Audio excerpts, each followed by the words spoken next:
Welcome everyone daily GK आउ current affair revision class रे आज समस्त क्वेश्चन प्रीवियस ईयर अच्छे और करेन्ट अफेयर बहुत जबरदस्त अच्छी ताले चलते आरंभ करिए। पूर्व वीडियो को लाइक कर दिंतु, चैनल को जब सब्सक्राइब करना सब्सक्राइब कर नियंतु। What was the child name of Swami Dayanand Saraswati. ताले स्वामी दयानंद सरस्वती पिलादिनर नाम कौन थिला ना मूलशंकर। ताले मन रखंतु मूलशंकर थिला स्वामी दयानंद सरस्वती पिलादिनर नाम। ताले स्वामी दयानंद सरस्वती एवं न्यूज कहीं थे ना से स्लोगान देते बैक टू वेदर्स। ताले मन रखंतु 1875 मसीह आर्य समाज मुंबई ठारे स्थापन करते स्वामी दयानंद सरस्वती एवं तांको स्लोगान थिला बैक टू वेदर्स, वेद को फेरी जाओ। एवं एबे रिसेंटली तांकर 200तम बर्थडे सेलिब्रेशन हो जाए क्योंठार ना टंकारी, तांकर जन्मस्थान टंकारी जोटा कि गुजरात रे अवस्थित।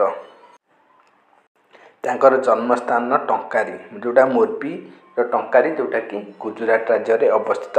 एवं से गोटे पुस्तक लिखते जोटा पुस्तक नाम हूँ सत्यार्थ प्रकाश। यहाँ मोस्ट इंपोर्टाट कारण एग्जाम रे बहुत थर यहाँ पचार स्वामी दयानंद सरस्वती द्वारा लिखित पुस्तक ना Satyarth Prakash.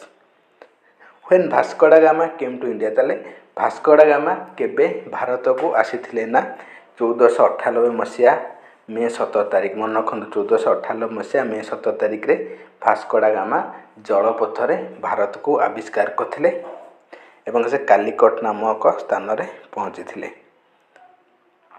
Fast Hindu temple inaugurated. ताले मन रखु एबे प्रथम हिंदू टेम्पल यूएई बा यूनाइटेड अरब एमिरेट्स बा यूएई रे प्रथम हिंदू टेम्पल एबे प्रधानमंत्री द्वारा उद्घाटन हो जाइछि। एटा गोटे रॉक टेम्पल मन रखु। Who invented India in 1398। ताले 1398 ख्रीष्टाब्द रे किए भारत को आक्रमण करथिले ना तैमूरलंग। मन रखु तैमूरलंग भारत को आक्रमण करथिले 1398 ख्रीष्टाब्द रे। चेंगिज खां केबे भारत आक्रमण करथिले ना इल्तुतमिश का शासन समय चेंगिज खां भारत आक्रमण करथिले। नेक्स्ट विविधता का अमृत महोत्सव। यहाँ मन रखते एवं आरंभ होती विविधता का अमृत महोत्सव एवं राष्ट्रपति भवन रे उद्घाटित हो जाइए। मन रखु राष्ट्रपति भवन आयोजन एवं होती विविधता का महोत्सव। एठारे विभिन्न प्रकार सब लोक मानकर सब क्राफ्ट्स आसिक प्रदर्शन कर। India UPI started Sri Lanka and Mauritius. ताले मन रखु रिसेंटली इंडियन यूपीआई को श्रीलंका एवं मॉरिशस रे लॉन्च हो जाइए सेटारे कार्य आरंभ हो जाए। ताले मन रखु प्रथम यूरोपियन कंट्री भाव में किए इंडियन यूपीआई को लागू करछि ना फ्रांस। मन रखु फ्रांस प्रथम यूरोपर देश रूपे यूपीआई को लागू करछि। सेहीपरि एबे श्रीलंका एवं मॉरिशस भारत रो यूपीआई लागू हो जाइए। सेटारे यूपीआई रे माध्यम रे ट्रांजैक्शन करि परिबे लोक माने।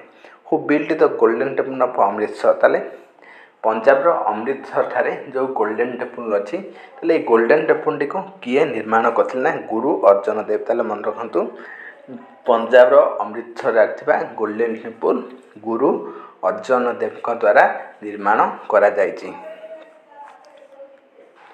ताले एन नामियार अवार्ड 2024 मसीहा एन नामियार अवार्ड क्या दे जाइछि ना एन नामियार पुरस्कार एस सोमनाथ को दि जाइए 2024। ताले एस सोमनाथ किए एस सोमनाथ जे कि बर्तमान इसरो रो चेयरमैन अटंती। मन रखु बर्तमान भारत जो Indian Space Research Organisation ISRO तार चेयरमैन बर्तमान अच्छा एस सोमनाथन ताकू एन नामियर अवार्ड 2024 रे सम्मानित कर जाइए। सेहीपरि बर्तमान डीआरडीओ रो प्रेजेंट चेयरमैन किए अछंती आको ना मन रखिथांतु exam important doctor Sameer V Kamat. Doctor Sameer V Kamat जे कि बर्तमान डीआरडीओ रो चेयरमैन अछंती। Who was given the concept of Khalsa. ताले ये जो खालसा कॉन्सेप्टा क्या द्वारा दि जाइथिला ना गुरु गोविंद सिंह। ताले मन रखु ये एग्जाम रे बहुत थोड़ा आसी जो खालसा कॉन्सेप्टा गुरु गोविंद सिंह को द्वारा दि जाइथिला। तापरे गुरु तेग बहादुर अपन जानते नवम गुरु थिले तेग बहादुर जहाँ को औरंगजेब हत्या कर देथिले।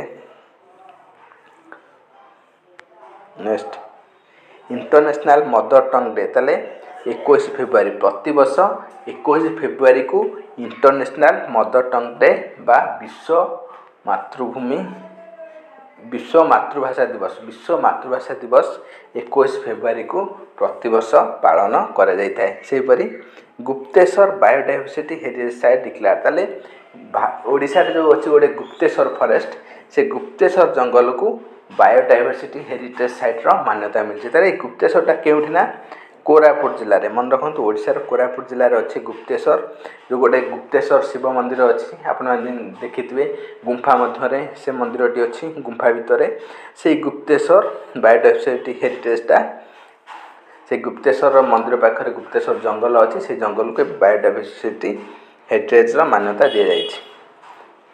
विजय घाट इन दिल्ली एसोसिएटेड ताले दिल्ली जो विजय घाट अच्छी ये विजय घाटा क्या संबंधित ना लाल बहादुर शास्त्री मन रखु लाल बहादुर शास्त्री को जोटी समाधि दि जाएगी लाल बहादुर शास्त्री समाधि स्थल होची विजय घाट। सेपरी महात्मा गांधी को समाधि घाट कौन राजघाट इंदिरा गांधी शक्ति स्थल ताले मन रखिए एगुड़ एग्जाम इम्पोर्टाट। सेपरी ब्लैक टाइगर सफारी ताले देखो भारतर प्रथम ब्लैक टाइगर सफारी एवं कौटा ना शिमिलीपाल उद्घाटित हो जाए। ओडिशार शिमिलीपाल देखु एकमात्र ब्लैक टाइगर केवल शिमिलीपाल देखा जाए भारत में ताले ब्लैक टाइगर केवल शिमिलीपाल ही देखा जाए। तेणु प्रथम भारतर प्रथम ब्लैक टाइगर सफारी शिमिलीपाल एवं ओपन करा जाए। Was fast president of constitutional assembly ताले भारतीय संविधान प्रणयन सभार प्रथम सभापति किए थिले ना डॉक्टर सच्चिदानंद सिन्हा मन रखु डॉक्टर सच्चिदानंद सिन्हा भारतीय संविधान प्रणयन सभार प्रथम सभापति थिले एवं यार प्रथम अधिवेशन होता डिसेम्बर 9 1946 मसीह एवं प्रथम अधिवेशन में सबुठारु वयस्क बा बयस आधार सबुठारु वयस्क व्यक्ति सच्चिदानंद सिन्हा थिबारु ताकू प्रथम सभारे सभापति कराइथिला। एहा परे डिसेम्बर 11 तारिख रे द्वितीय अधिवेशन में संविधान प्रणयन सभार स्थायी सभापति रूपे डॉक्टर राजेंद्र प्रसाद को निर्वाचित करा जायतिला। ताले बी आर आंबेडकर जानते फादर ऑफ इंडियन कॉन्स्टिट्यूशन कह जाए को एम एन रॉय जे कि आइडिया देते इंडियन कॉन्स्टिट्यूशन लॉ। सेपरी India was honoured with the 90th government tech prize at the world government summit 2024 held in UAE. ताले मन रखु एबे यूनाइटेड अरब एमिरेट्स बा यूएई ठारे वर्ल्ड गवर्नमेंट समिट 2024 आयोजन हो जाए और सेटारे भारत को कौन करा ना गवर्नमेंट टेक प्राइज भारत को दि जाए। मन रखिए which article is about UPSC full form है यूनियन पब्लिक सर्विस कमिशन। ताले भारतीय संविधान के धारा यूपीएससी विषय वर्णना कराई 315 मन रखु भारतीय संविधान 315 धारा यूपीएससी बा यूनियन पब्लिक सर्विस कमिशन विषय वर्णना करा जायछि। Next fast commercial nuclear reactor of India Kakrapar. ताले भारतर प्रथम कमर्शियल रूपे न्यूक्लियर रिएक्टर मान्यता क्या दिखाई ना काकरापुरा जोटा गुजरात अवस्थित काकरापुरा न्यूक्लियर पावर प्लांट ताकू भारतर प्रथम कमर्शियल पावर प्लांट रो मान्यता दि जाए। मन रखिए which king is known as Priyadarshi. ताले केउ राजा को प्रियदर्शी रूप में जना जाए। ताले एटा एग्जाम रे बहुत राशि ना सम्राट अशोक। ताले अशोक को प्रियदर्शी रूप में कहा जाए। International small tea grow conference was held. ताले international small tea grow conference एवं आसाम ठारे आयोजित हो जाए। When last meeting of constitutional assembly held. ताले संविधान प्रणयन सभार शेष अधिवेशनटा केबे होइतिला ना 24 जनवरी 1950। मन रखु 24 जनवरी 1950 मसीह संविधान प्रणयन सभार सबुठारु शेष अधिवेशन होइतिला एवं एई अधिवेशन में समस्त दस्खत नि जाइतिला जतिक सदस्य थिले।